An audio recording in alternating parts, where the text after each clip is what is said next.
Olá, bom demais ter você por aqui. A ONU define os direitos humanos como garantias jurídicas universais que protegem as pessoas e grupos contra ações ou omissões de governos que atentem contra a dignidade humana. Embora direitos reconhecidos, no Brasil, eles ainda causam polêmica e até protestos. Algumas pessoas defendem que garantir esses direitos a um criminoso, por exemplo, é agir com impunidade. Mas, para além das polêmicas, a verdade é que muitas pessoas ainda têm essas garantias negadas. No programa de hoje, vamos conhecer mais sobre o tema. Fique com a gente, o Dois Pontos já começou. O primeiro computador eletrônico foi um produto da Segunda Guerra. Ele representava a separação do mundo em dois. Devia salvar o mundo. Nós recebemos Vanessa Andrade Barros, professora do Departamento de Psicologia da UFMG.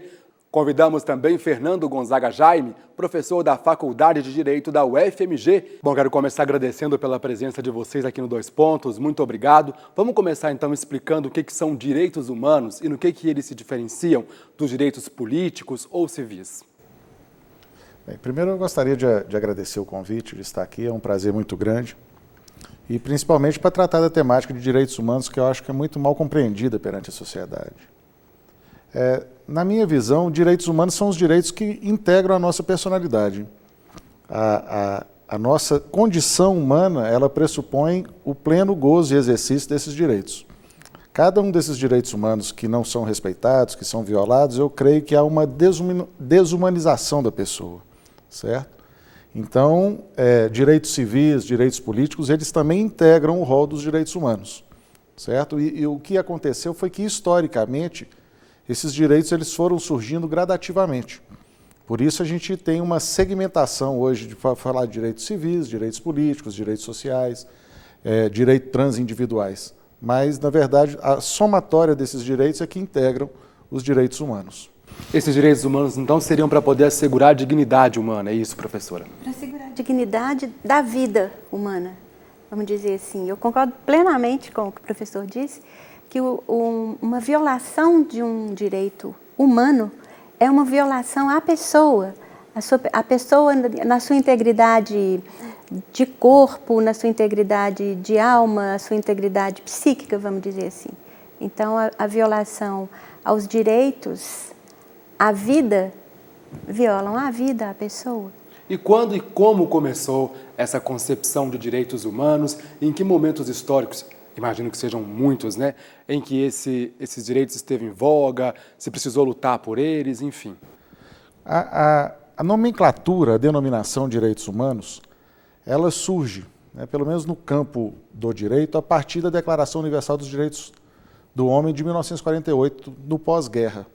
Foi quando a humanidade, de certa forma, estarrecida com a crueldade, com a barbaridade, com a violência do nazismo, tomou consciência que era preciso flexibilizar a ideia de soberania e criar uma proteção de direitos que fossem universais. E esses direitos universalizáveis eram exatamente aqueles direitos que integram a personalidade da pessoa, porque no mundo inteiro a única coisa que há em comum é exatamente a pessoa humana, certo? E outra questão é que essa pessoa humana ela precisa de ser íntegra, ela precisa de ser inteira. Daí a ideia da indivisibilidade desses direitos humanos. Então, a partir daí vieram alguns desenvolvimentos e alguns modelos que ampliam a proteção desses direitos, que são os direitos humanos. E que têm que ser defendidos todos os dias, durante todos os meses, todos os anos. Para você ter uma ideia do nível de violação, que existem programas públicos, políticas públicas de defesa dos defensores de direitos humanos. Então, os defensores de direitos humanos, eles são ameaçados com muita frequência. É preciso um programa de Estado para proteger os protetores. É uma luta cotidiana para preservar os direitos, para defender os direitos, garantir os direitos, efetivar os direitos. Daqui a pouco eu quero saber quando que esses direitos são violados. Mas antes, o senhor aí citou a Declaração dos Direitos Humanos. Quero saber se a gente pode entendê-la como uma lei e qual que é a importância da ONU nessa declaração. Bem, a ONU ela tem um papel de articulação política, né, de construção de consensos políticos acerca de determinadas temáticas que interessam a comunidade internacional, os estados de um modo geral. Agora, a declaração em si, ela não tem a natureza de uma norma, ela não gera nenhuma vinculação obrigatória a ela, mas a partir dela surgiram normas que foram as declarações ou as convenções regionais. Então nós temos hoje a Convenção Americana de Direitos Humanos, que o Brasil a reconhece como norma, e ela sim, ela tem um efeito vinculante e o dever de o Estado respeitá-la, podendo inclusive vir a ser responsabilizado internacionalmente no caso de violação dessas normas. Em algum momento essa declaração ela foi revisada, ou ela precisa ser revisada, ou não, é só mesmo cumprida? Ela precisa fundamentalmente ser cumprida, porque ela está relacionada com direito à vida, com direito à liberdade, liberdade de expressão, liberdade religiosa, com o dever do próprio Estado de responsabilizar-se pelo cumprimento e pelo respeito a essas normas, as garantias processuais, as garantias contra a atuação arbitrária do Estado. E, na verdade, ela já sofreu alguns aperfeiçoamentos na medida em que a declarações ou convenções em separado, convenções contra a tortura, convenções contra a discriminação racial, contra a discriminação e violência contra a mulher. Então ela já vai sofrendo um aprimoramento e um maior detalhamento à medida em que surgem necessidades de uma proteção específica de determinado grupo de pessoas, de determinada etnia. Quando que a gente começou no Brasil a pensar sobre direitos humanos, hein? Eu acho que nós começamos a pensar fundamentalmente no momento em que esses direitos humanos eles passaram a ser mais gravemente desrespeitados por parte do Estado, né? Nós tivemos várias pessoas que durante o regime militar encamparam a causa dos direitos humanos, encamparam a causa da liberdade e que combatiam, né, o regime ditatorial. Então eu acho que nesse momento é que essa discussão ela surge entre nós de uma forma mais intensa. E a partir da democratização, iniciada em 88 com a nova Constituição, ela ganha outros foros de discussão, porque aí amplia-se e passa-se a falar em direitos humanos de forma mais aberta e de forma explícita, com a necessidade de proteção integral da pessoa e do cidadão. Quais pessoas e quais instituições elas ficam por conta de garantir esses direitos humanos, ou então de cobrar que eles sejam cumpridos, enfim. Quais as instituições que estão envolvidas no Brasil com essa causa dos direitos humanos? Imagino que sejam várias, né? O Estado, na sua inteireza, ele está comprometido com a garantia dos direitos humanos. A Constituição, ela prevê, dentre os objetivos fundamentais da República, a dignidade da pessoa humana, o respeito à dignidade da pessoa humana. E respeitar a dignidade da pessoa humana significa observar e cuidar, em todo momento em que o Estado atua, de respeitar e de garantir os valores, os princípios e os direitos que integram a personalidade. Existem organizações não governamentais que lutam, né, que militam pelos direitos humanos, organizações que dizem que lutam pela garantia dos direitos dos negros, das mulheres, da população LGBT, das crianças. Então, tem muitos grupos, né? Grupos também não, vamos dizer assim, não oficiais institucionalmente, que militam pelos direitos humanos, que denunciam. Pastoral carcerária, a gente pode colocar no rol dos grupos que militam pelos direitos humanos, pela garantia dos direitos. Ter um Estado democrático já é a garantia de que todos os direitos humanos são cumpridos ou não? Existem violação dos direitos humanos em Estados democráticos e, ao contrário, nos Estados totalitários, acabam que eles são mais respeitados? Ou isso é uma contradição? Não, Estado totalitário é absolutamente incompatível, direitos humanos com Estado totalitário, autoritário, o que quer que seja. Tá? Pressuposto dos direitos humanos é um regime democrático. Não existe direitos humanos fora da democracia, porque o primeiro direito mais fundamental de todos é a liberdade. Isso só acontece no ambiente democrático. Tá?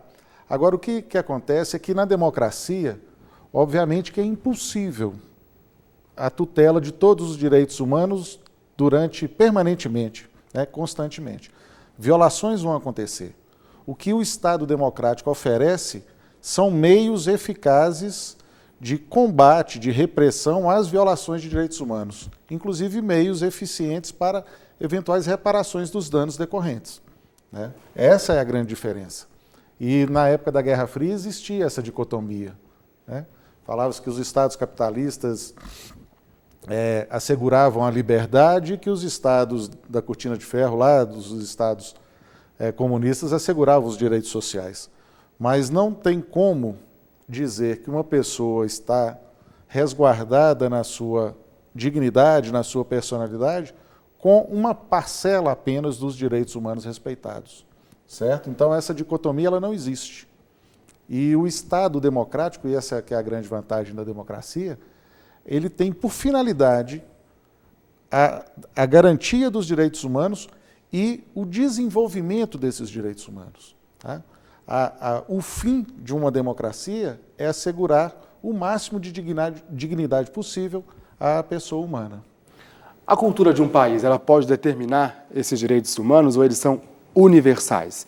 Eles são iguais em todos os países, seja aqui, no Ocidente ou no Oriente, enfim, em qualquer lugar do mundo.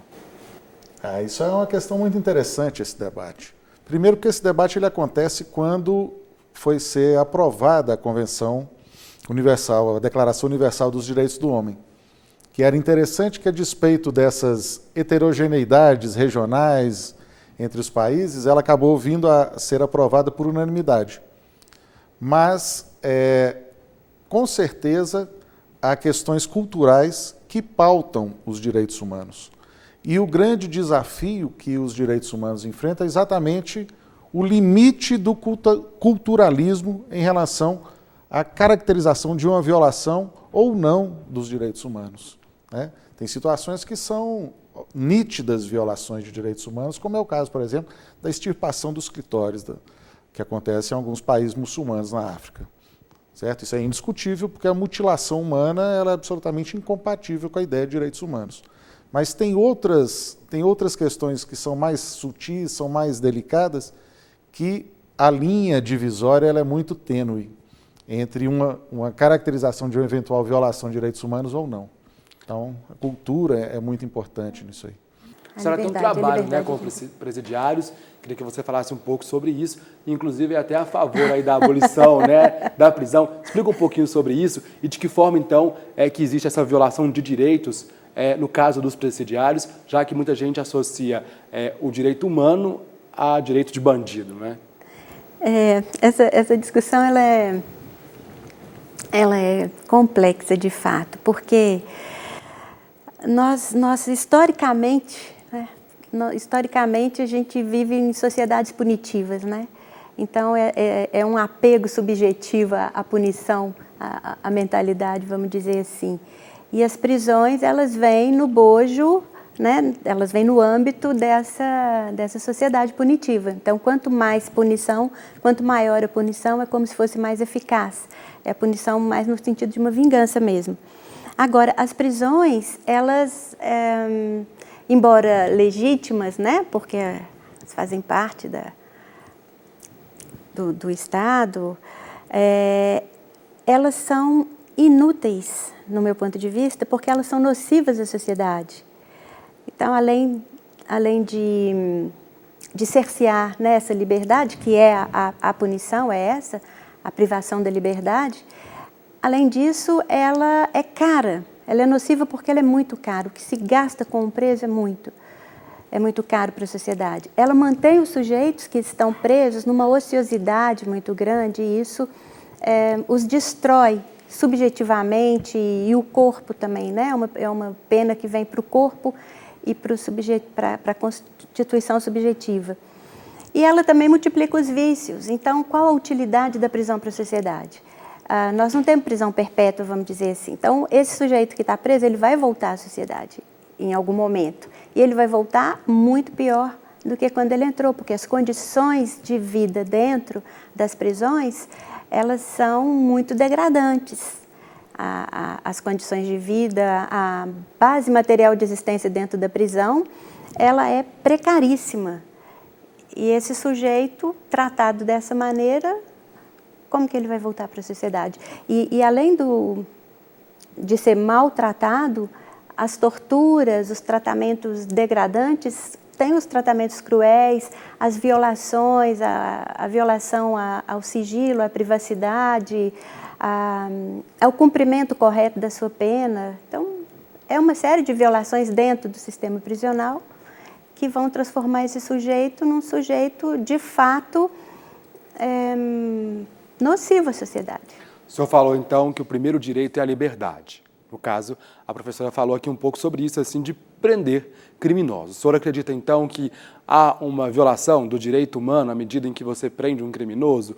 Ou não é bem assim? O senhor não concorda? Não, na verdade, a pena privativa de liberdade, quando aplicada de forma correta e quando ela não signifique tratamento desumano, degradante e cruel em relação ao condenado, porque a finalidade da pena é a ressocialização, né? É um momento em que o condenado, o penalizado, o apenado, ele tem condições de refletir sobre o ato dele, né? De certa forma, prestar contas à sociedade do seu ato e depois retornar ao convívio social. O que nós temos visto nas nossas cadeias, nos nossos presídios, a professora foi até muito educada e muito elegante ao descrever uma penitenciária brasileira. A meu modo de ver, são verdadeiras masmorras. Elas não têm nenhuma diferença das galés do século XV. Certo? Não existe higiene, não existe uma alimentação adequada, não existe uma ventilação adequada. E aí fica uma situação que, a meu ver, é absolutamente paradoxal. Eu coloco o sujeito submetido a uma pena privativa de liberdade, com a finalidade de o Estado ressocializá-lo, prepará-lo para o retorno ao convívio social, e eu o submeto a um ambiente onde ele não tem a menor condição de vir a recuperar a sua humanidade, porque ele é tratado de uma forma absolutamente desumana. Então, eu acho que a prisão, ela deve, ainda nós não encontramos uma fórmula mais adequada para a privação, né, para a proteção da sociedade em relação a determinados elementos, a determinados tipos de criminosos. Mas ela deveria se restringir única e exclusivamente a isso. O que não acontece, lamentavelmente. Se nós formos ver no nosso sistema carcerário hoje, o que leva à prisão são os usuários de drogas que vêm pela necessidade de sustentar o vício a exercer o tráfico, ao comércio ilegal, e crimes contra o patrimônio. Então, essas pessoas elas poderiam vir a receber uma pena muito mais educativa, muito mais pedagógica, se o Estado se propusesse a tratar o viciado, a formar e educar aqueles que invadem o patrimônio alheio. Agora, certo? Essas masmorras, elas não indignam as pessoas porque muitas delas acham que realmente criminoso tem de sofrer e quanto mais sofrer, melhor. Não é bem essa ideia, não é isso, gente? Não. Queria que você explicasse um pouco sobre isso, porque, de novo, é aquela coisa de achar sempre que a defesa dos direitos humanos é a defesa de um criminoso e, pior, a defesa da impunidade, não é? Não, eu costumo visitar presídios pelo fato de estar no Conselho de Defesa dos Direitos Humanos, e é um ambiente tão pernicioso que eu me sinto completamente desenergizado depois de uma visita dessa. A questão não é defesa de direitos humanos em relação a bandido ou coisa parecida. Direitos humanos é uma condição inerente à pessoa humana, independentemente do que ela seja. O fato de o sujeito ter praticado um crime e o Estado ter elegido a pena privativa de liberdade como forma de sancionar aquele crime, não dá o direito ao Estado de submeter aquela pessoa a uma situação de absoluta opressão. Não há uma rebelião constante, não há uma revolta constante, porque o sistema opressivo, inclusive com práticas de tortura, ele funciona de forma muito eficiente, anulando qualquer capacidade de resistência que um presidiário possa vir a ter. Certo? Esse é o grande problema, é a opressão do Estado que funciona de uma forma absolutamente violenta. Sim, e a mídia têm uma responsabilidade nesse senso comum de dizer que direitos humanos é para bandido. Porque em muitos programas mais populares, o que se diz é isso. Os bandidos estão lá na cadeia e estão ganhando um salário que um trabalhador aqui fora não está ganhando, por exemplo. Né? Eles falam muito isso. Já aconteceu que nós estávamos num congresso sobre sistema prisional aqui na universidade e em programas de televisão e de rádio o repórter dizia, enquanto o trabalhador está procurando emprego, está sofrendo, etc., lá na universidade tem um monte de gente à toa discutindo sobre direitos humanos dos presos. Então, esse tipo de notícia, de veiculação, essa ideologia que é passada, ela é muito perniciosa para a compreensão, muito prejudicial à compreensão dos direitos humanos, do que significa e do que significa lutar para que os presos possam ter condições dignas de cumprimento da pena. Enquanto a pena privativa de liberdade existe, que ela tenha condições de ser cumprida com dignidade. Na medida em que nas prisões é onde ocorre o maior número, vamos dizer assim, de violação de direitos, o foco, então, né, dos militantes e das denúncias é sobre as prisões. Não são os bandidos, são aquelas pessoas que estão lá, que por alguma razão estão lá e que estão sendo maltratadas. Então, elas precisam de defesa, precisam de que alguém fale em seu favor, uma vez que elas não podem falar também, né?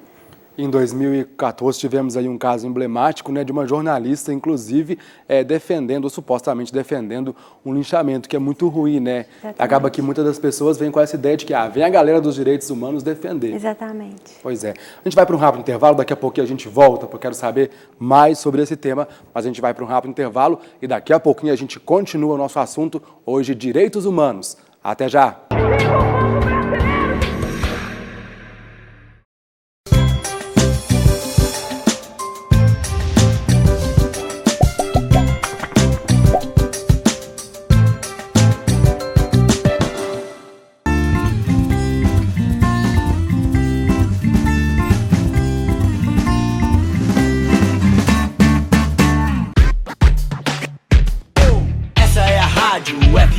Educativa, se liga. 104,5 FM é a frequência que está em sintonia com a população. Sintonize já. 104,5 FM, coerência, cidadania e cultura na programação. A rádio que transmite informação. UFMG Educativa, a estação do conhecimento. UFMG Educativa, a estação do conhecimento.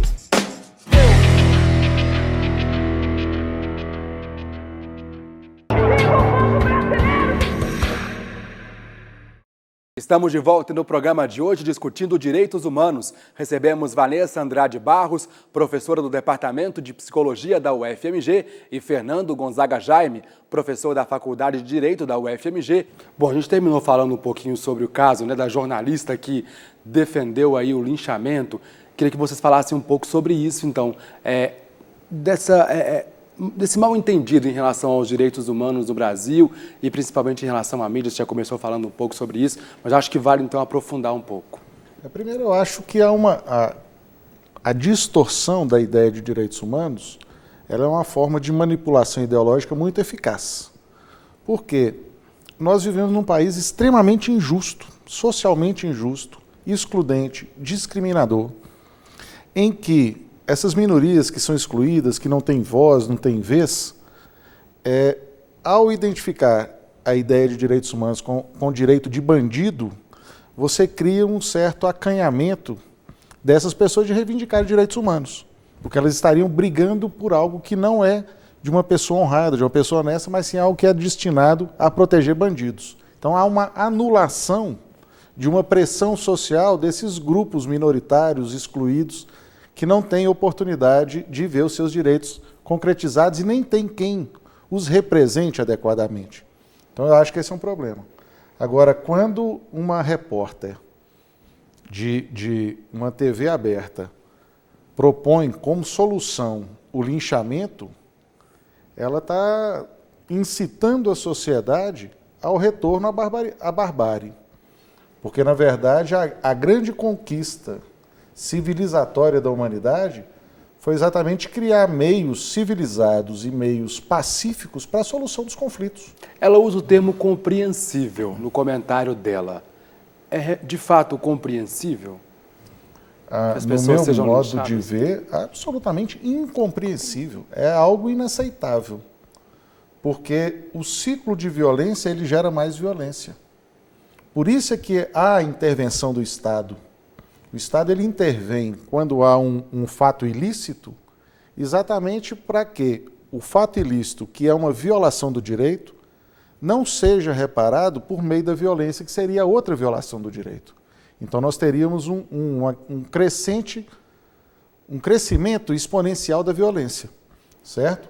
E aí, porque o fato, na verdade, ele pode ser uma versão daquele fato, a versão de quem está assistindo ao fato, mas que não corresponde à realidade daquele fato. Há diversas formas de justificativa de um fato, até mesmo o homicídio, ele deixa de se constituir crime em determinadas circunstâncias, quando a pessoa age em legítima defesa, quando ela está no exercício regular de um direito.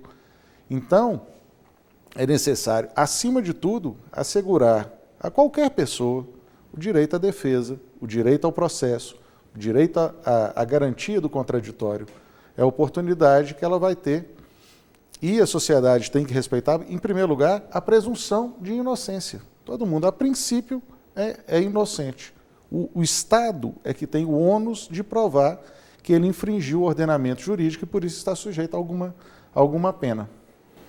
Agora, essa falta de conhecimento, ela acaba impedindo que a gente avance, não? Sem dúvida.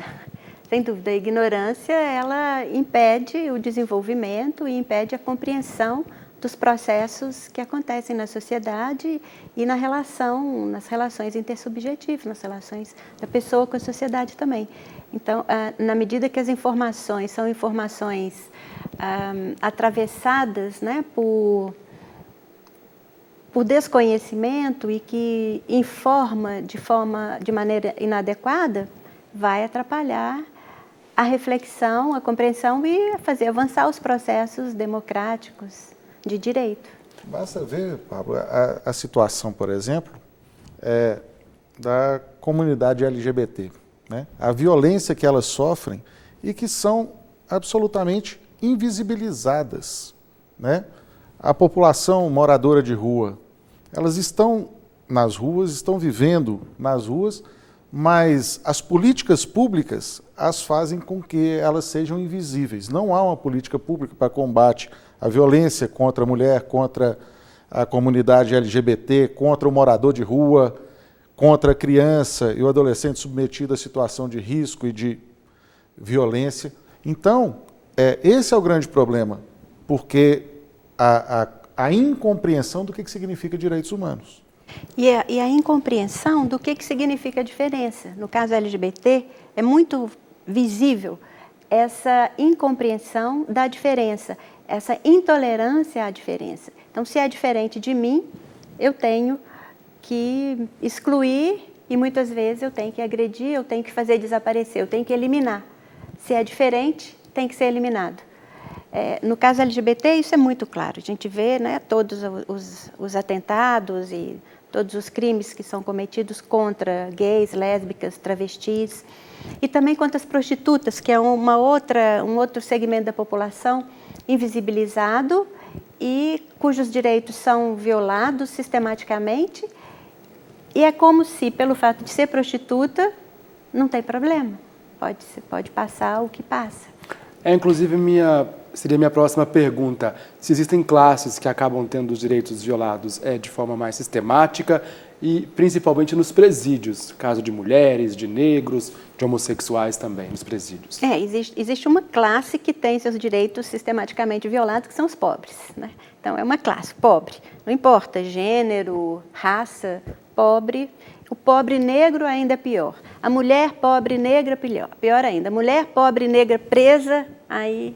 Então, vai num crescendo, né, de violações e de vulnerabilizações. Né? Essa é uma população que é vulnerabilizada exatamente pelas violações que sofre, pela desigualdade tremenda desse país, que não oferece condições, recursos para que essas pessoas possam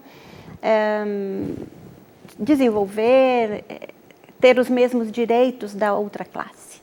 Então, essa desigualdade social e econômica, ela é um motivo importante das violações de classe, especialmente.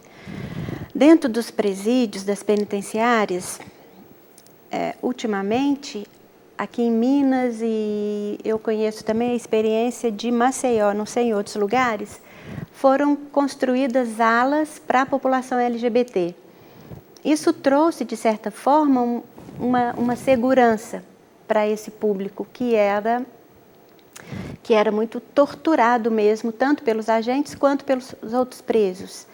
Então, em Vespasiano tem um Ceresp LGBT e em São Joaquim de Bicas, na penitenciária de São Joaquim de Bicas, tem uma ala chamada ala gay. Nessas alas, esses presos, eles têm, por exemplo, o direito de não cortar o cabelo, de pintar as unhas, de usar maquiagem. Em alguns lugares, é permitido até mesmo um relacionamento homoafetivo. Depende do diretor do presídio e da penitenciária, mas é possível, né? Então, são alguns avanços, pequenos avanços, mas que já fazem alguma diferença. As mulheres também, como aumentou muito, né, o encarceramento feminino no país, as prisões não estavam preparadas para as questões de gênero, elas foram todas construídas para homens. E as mulheres, existe uma questão de gênero que é importante, e as mulheres são, então, mais oprimidas, uma vez que não são respeitadas nessa sua condição feminina. Por exemplo, até recentemente não era distribuído absorvente higiênico para as mulheres. Elas tinham que, na época das regras da menstruação, elas tinham que usar papel higiênico, às vezes até mesmo miolo de pão. Nós já ouvimos, né, relatos onde elas diziam que não tinha absorvente, não tinha papel higiênico, tirava o miolo do pão para servir de absorvente. Então, é um despreparo, né, muito grande para as questões do corpo feminino, da mulher. E as mulheres também com seus bebês, as mulheres grávidas, que em Vespasiano tem a unidade, o centro de referência, a gestante privada de liberdade, é o único em Minas, que, claro, as condições ali para gravidez e parto e depois os cuidados com os bebês são, né, bem melhores do que no sistema convencional, mas como só existe essa unidade, as mulheres saem, por exemplo, lá do sul de Minas e vêm ter o bebê aqui, perde completamente o vínculo, porque são pobres, não tem como o familiar vir visitá-las, ou do Vale de Jequitinhonha. Então, quando elas vêm para cá, é importante, porque elas têm um acompanhamento médico, nutricional, os bebês também têm um acompanhamento com pediatra durante o primeiro ano de vida, mas fica longe dos familiares, perde o vínculo familiar. E o bebê é retirado da mãe quando ele tem 1 ano. E muitas vezes ele é retirado da mãe ao fazer 1 ano e vai ficar com uma avó, com uma tia, com alguém que ele nunca viu. Isso é um sofrimento atroz para a criança e para a mãe também, né, que perde o filho dessa maneira, assim, de uma hora para outra, abruptamente. Então, alguns direitos estão assegurados, mas para poucos, não para todos. Na verdade, um direito ele sempre exclui, né, na medida que ele não consegue atingir toda a população. A ala gay, aqui em Vespasiano e São Joaquim de Bicas, não consegue absorver toda a população LGBT do sistema em Minas, digamos. O centro de referência também não consegue absorver todas as mulheres grávidas, então sempre ficam aqueles que não gozam, né, desses direitos. A senhora citando esses exemplos, a gente vê que é mais comum do que se imagina, então, esses avanços, embora pequenos, mas esses avanços, porque no final de 2014 tivemos o caso aí da Susana von Richthofen, que teve autorizada pela Justiça o casamento com uma outra presidiária, foi para a mídia e as pessoas entenderam isso como um privilégio, mas na verdade é um direito. É um direito, claro, as relações, né, as relações homoafetivas é um direito, é claro que é um direito, mas como eu estou te dizendo, depende do diretor da penitenciária permitir ou não. Tanto o homoafetivo feminino, masculino.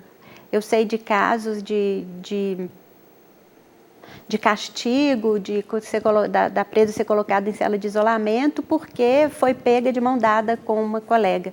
E, segundo ela, elas não tinham nenhum relacionamento homoafetivo, foi um carinho entre elas. E a diretora mandou essa presa, então, para a cela de isolamento, onde ela ficou lá Só para poder entender que não ficou muito claro. Então, não é uma lei, na verdade. Não, é uma determinação direito, não, de é cada um direito, presídio. não é, professor? É um direito os relacionamentos. Agora, esse direito, ele fica muito nas mãos dos diretores das penitenciárias, que arbitrariamente decide que pode ou não pode ter uma relação homoafetiva ali. Então, a saída seria a gente criar leis para garantir os direitos, já que eles são descumpridos? Eu acho que nós temos aqui cumprir os direitos, porque as leis elas já existem. Quando a professora fala que a presidiária ela foi punida porque ela se apaixonou com a companheira de prisão, é a mais absurda das violências que se pode impor a uma pessoa, né? O que nos distingue dos irracionais é exatamente a nossa capacidade de amar. Como é que você pode privar alguém de amar outra pessoa? Então, na verdade, essa lei é uma lei natural. É uma lei da nossa própria condição humana. Agora, o que acontece é que o sistema ele é tão prepotente, ele é tão arbitrário, ele é tão violento, que fica à mercê de alguns senhores que acham que eles podem conceder ou não essa benesse da pessoa se apaixonar por outra. Entendeu? Então, eu acho que não é um problema de leis, na verdade, é um problema de construção de uma cultura de direitos humanos. A gente pode ver aí o que aconteceu agora recentemente nos Estados Unidos, né? Um policial branco matou um jovem negro. Está acontecendo uma comoção social no país inteiro, né? Contra o ato de violência que foi entendido como um ato de discriminação racial. Se nós transpuséssemos essa situação para o Brasil, era capaz de haver uma condecoração ao policial que matou um suposto marginal porque ele era negro. Então, na verdade, o que nos falta? Uma cultura, uma consciência de direitos humanos. Existem, então, países muito mais avançados nesse quesito de resguardar e de cumprir esses direitos. Que modelos seriam, então, que poderiam ser exemplos? O próprio Estados Unidos? Eu creio que os Estados Unidos não são exemplo para coisa nenhuma, mas nós temos, né, alguns países, os países nórdicos, Finlândia, Suécia, Dinamarca, que atingiram um desenvolvimento social e um desenvolvimento humano que o nível de respeito, né, entre as pessoas é tamanho. Por exemplo, a Holanda, eu vi uma reportagem recentemente, eles estão fechando presídios em virtude da inexistência de presos, ou inexistência de criminosos. Então, é outro nível de desenvolvimento, certo? É um desenvolvimento na base estrutural de uma sociedade, que é a consciência do respeito à pessoa humana. Então, nós temos vários exemplos, né? Os Estados Unidos, apesar de haver uma consciência de cidadania muito apurada no cidadão estadunidense, na verdade, as violações de direitos humanos que acontecem nos Estados Unidos também não nos deixam muito atrás deles, certo? Mas o que existe é uma consciência maior que nos diferencia em relação aos Estados Unidos. A senhora teve uma experiência na França, né? Eu ia falar exatamente que na França, uma situação que me chamou muita atenção uma vez é que as férias de verão chegaram e eu não encontrava padaria para comprar pão. As padarias estavam todas fechadas, porque estava todo mundo de férias. Era férias de verão, era férias escolares, então os pais viajam com seus filhos para as férias, viajam para as férias e fecha a padaria, que é um patrimônio francês, o pão, não é? Época que a cidade está cheia de turista. Mas não tem isso de vender férias, o privilégio de o patrão tira férias na época das férias escolares e os empregados tiram férias em abril, outubro, os filhos estão na escola. Quando tira férias, né? Porque aqui muitas vezes se vende férias. Então, o respeito aos direitos trabalhistas, isso me chamou muita atenção lá na França. Agora, no que diz respeito ao sistema prisional, as prisões que eu conheci lá, uma delas me chamou a atenção pela qualificação profissional que ela oferecia aos detentos. Então, numa prisão perto de Paris, eles tinham todo um processo de formação em mecânica de automóveis. Eles tinham aulas teóricas, aulas práticas em galpões enormes, com todos os carros, eles faziam tudo e saíam com uma certificação. E mais, o que é muito importante, lá a formação profissional, ela se sobrepõe a toda outra questão. De fato, eles pensam na reinserção pelo trabalho e pela educação formal, né? Todos estudam, inclusive tem presos que defendem tese de doutorado. Eu conheci um preso que defendeu uma tese de doutorado, é um livro, Faugeron o nome dele. Agora, aqui não, aqui esse direito e dever ao trabalho dos presos, por exemplo, fica, vamos dizer assim, tutelado pela segurança, por uma pretensa segurança. Então, o preso ele começa a aprender, fazer algum curso dentro da unidade, por alguma razão ele é transferido da noite para o dia. Não se diz, não se respeita que ele está em formação escolar, ele está em formação de trabalho, ele está trabalhando. São normas, foi uma ordem, então o preso passa o dia trabalhando, no dia seguinte ele vai de bonde para uma outra unidade. Então, tudo que aconteceu ali em termos de tentativa, né, de uma formação para a vida em liberdade, fica perdido, porque a segurança se sobrepõe a qualquer direito do preso ali dentro.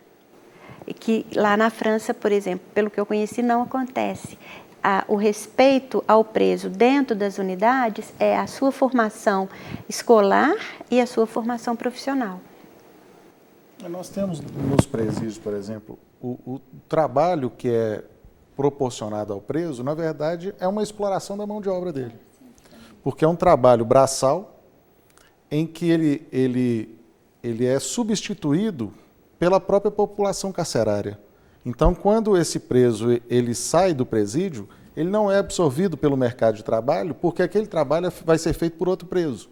E aí o empresário que se aproveita desse trabalho, né, feito pelo presidiário, ele tem uma série de vantagens econômicas. Ele se livra, por exemplo, das contribuições previdenciárias, certo? Ele se livra da obrigação de pagar o salário mínimo. E aí ele tem condições de colocar o produto dele, né, numa condição subhumana de produção, em preços mais competitivos do que aqueles que respeitam as leis trabalhistas e as leis previdenciárias. Quer dizer, é uma completa subversão de valores que acontece dentro da nossa realidade. Sim, e esse preso, a formação, entre aspas, que ele receberia fazendo esse trabalho, não serve para o mundo livre, quando ele sai. Digamos, costurar bola. Costurar bola é uma tarefa que os presos fazem muito ali na região de Ribeirão das Neves. Quase todos os penitenciários têm costura de bolas. Os presos, quando saem, eles não dizem que costuraram bola, porque não existe mais costura de bola manual. Toda bola, o processo de produção de bola, ele é todo industrial. Então, quem sabe costurar bola é porque teve preso. Então, estigmatiza. Eles não dizem mais que eles sabem costurar a bola. Antes, sei lá, uns 4, 5 anos atrás, a gente ainda ouvia os presos dizendo: eu vou sair daqui, vou montar uma fabriqueta para mim de costura de bola, que eu sei fazer isso muito bem. Mas não, a tecnologia substituiu completamente esse trabalho manual da costura de bolas. Então, quem costura bola? Preso. Só preso costura bola. Então, sabe costurar bola? Teve preso. Então, as tarefas realizadas dentro não servem para fora e ainda estigmatizam mais ainda denunciam que ele esteve preso. Às vezes, numa determinada empresa, eles não pedem atestado de bons antecedentes, mas por alguma razão o preso conta lá para o colega que sabe costurar a bola. Imediatamente todo mundo vai ficar sabendo que ele esteve preso. Isso que eu ia perguntar, os empregadores, eles têm acesso à ficha da pessoa que foi presa, de antecedentes criminais, e de que forma que isso pode acabar atrapalhando, então, nessa inserção, nessa volta ao mercado de trabalho?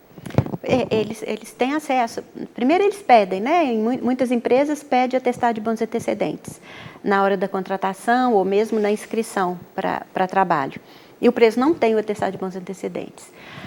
Outras empresas não pedem o atestado, mas elas consultam no sistema e vê lá o nome do preso com antecedentes criminais, aí não aceitam.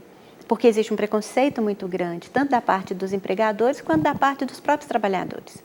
Os trabalhadores também se sentem ameaçados. É aquilo que eu falei, nossa cultura, na cultura da punição, do castigo e do medo, né? Muito medo. Bastou dizer que teve preso, todo mundo fica com medo daquela pessoa. Então, ou seja, importa também o que a pessoa era, né? E não o que a pessoa é a partir de agora, claro, depois de ressocializado. Claro, é a marca, sabe? A prisão deixa uma marca que coloca essa situação sem saída, porque essa marca fica como se fosse essa marca de gado, com ferro quente. O ex-preso, que é chamado de egresso, que ele odeia também ser chamado de egresso, se chamou de egresso, já sabe que é do sistema prisional. Essa diferença, ela é perpetuada quando ele é chamado de egresso, por exemplo. Por que não João? Por que não Pedro? Não é? Por que não Maria? Mas não, é o egresso.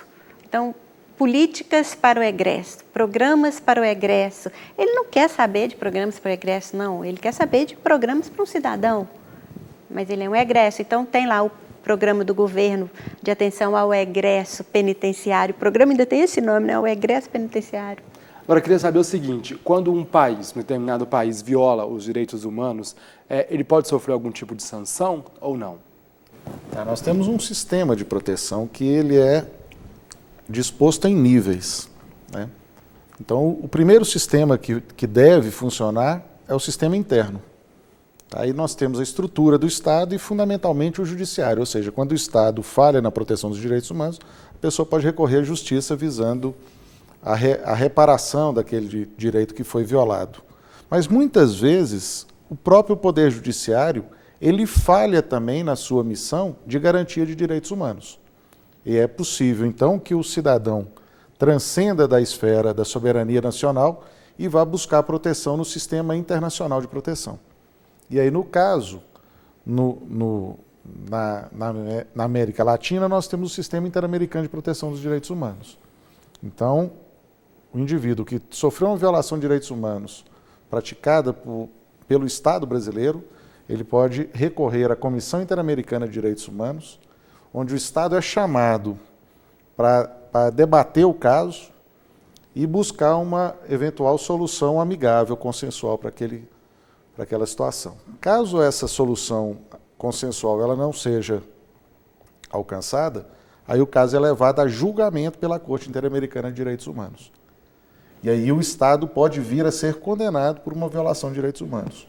O que, para mim, para um Estado que se pretende democrático, que coloca na Constituição que tem como valor supremo a justiça, é um ato absolutamente constrangedor receber uma condenação por parte de um tribunal internacional que defende os direitos humanos. E o Brasil ele já foi condenado algumas vezes. Pela questão penitenciária mesmo, né? Uma foi a questão penitenciária e a outra foi por uma questão de manicomial.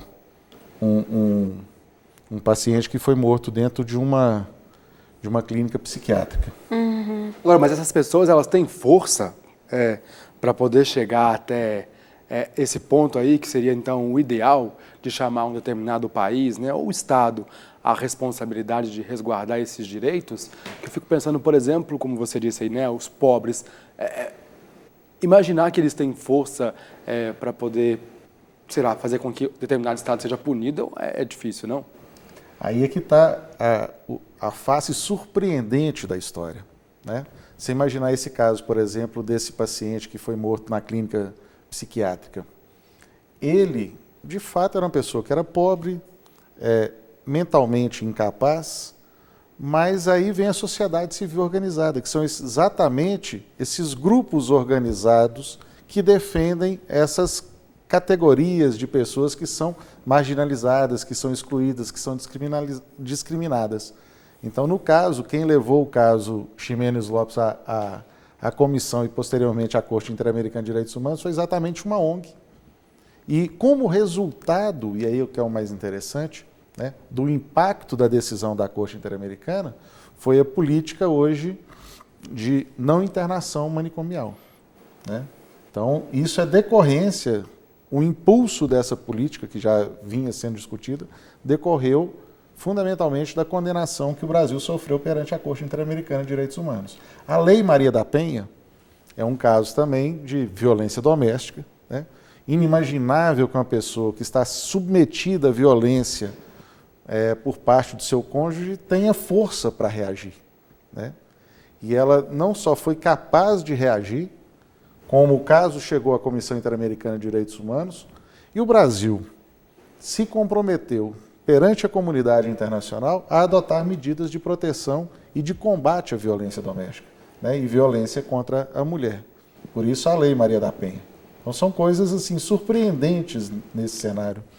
Mas com a participação também de grupos que militam e que denunciam essas violências. Não é, o caso não chega, assim, eu penso assim, o caso não chega até a Comissão Interamericana antes de ter tido uma luta anterior, de ter grupos organizados que já falavam nisso, que denunciavam, que se mobilizavam.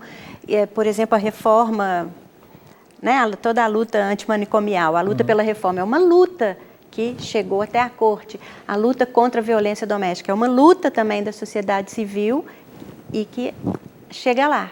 Então, tem todo um processo de mobilização e onde as ONGs e mesmo grupos não institucionalizados participam dessa luta para conseguir que sejam tomadas providências, né, para que não aconteça mais. Nosso tempo, infelizmente, está terminando.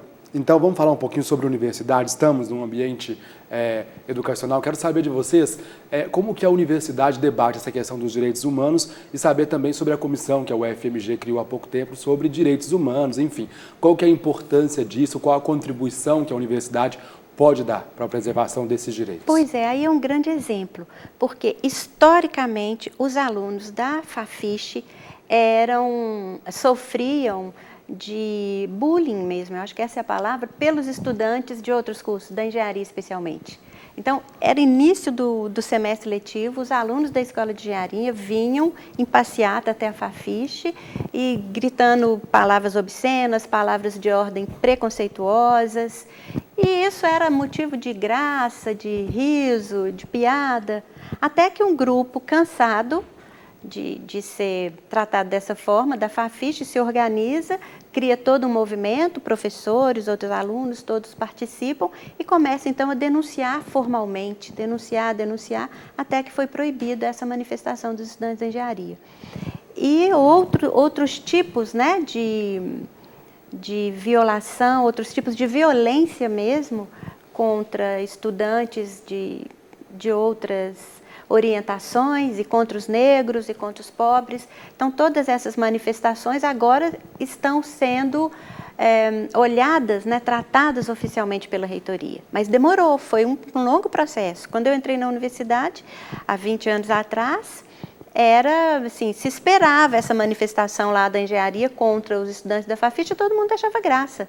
Hoje não, hoje eles são punidos, né? Os estudantes que foram denunciados por uma aluna que viu com manifestações sexistas num bar. Então, agora a universidade está pegando seriamente, tratando seriamente a questão, criou essa comissão, mas houve todo um processo de mobilização dos interessados para que isso acontecesse. Eu acho que a universidade ela é um microcosmo do mundo, do universo, né? Da sociedade em que nós estamos inseridos. Então, todos os fenômenos que acontecem fora da universidade reproduzem-se aqui dentro. Então, essa questão da violação dos direitos humanos, da exclusão, da discriminação, ela também acontece dentro da universidade, mas ela não era tratada à luz do dia. Então, eu acho que quando a universidade se propõe a criar uma comissão de direitos humanos, quando essas pessoas que são marginalizadas, que são discriminadas, elas se propõem a continuar essa luta e levar essa luta adiante, eu acho que é um grande avanço que a universidade consegue atingir. Agora, é um início de uma caminhada. Eu acho que nós temos, em relação a isso, que avançar e muito, certo? Porque existem situações que continuam a se repetir e que muitas vezes não são denunciadas. Exatamente porque a situação de violência em que a pessoa está submetida é tamanha que ela tem receio até mesmo de trazer esse fato a público e a violência agravar sobre ela. Então, na verdade, nós temos ainda que avançar nessa política, né, para criar um mecanismo que seja realmente capaz de tutelar, de proteger essas pessoas que são vitimadas em seus direitos fundamentais, seus direitos humanos aqui dentro da universidade. Ok, infelizmente nosso tempo terminou. Quero agradecer demais, viu, a presença de vocês aqui no Dois Pontos. Voltem sempre.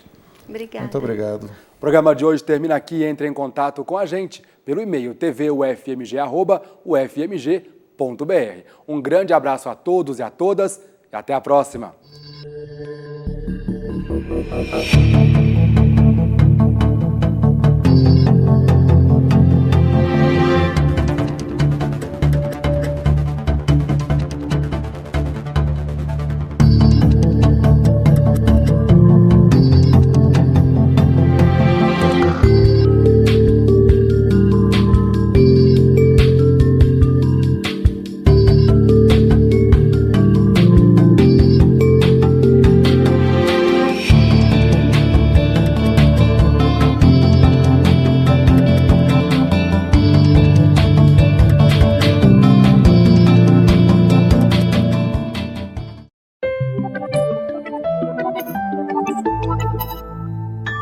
Thank you.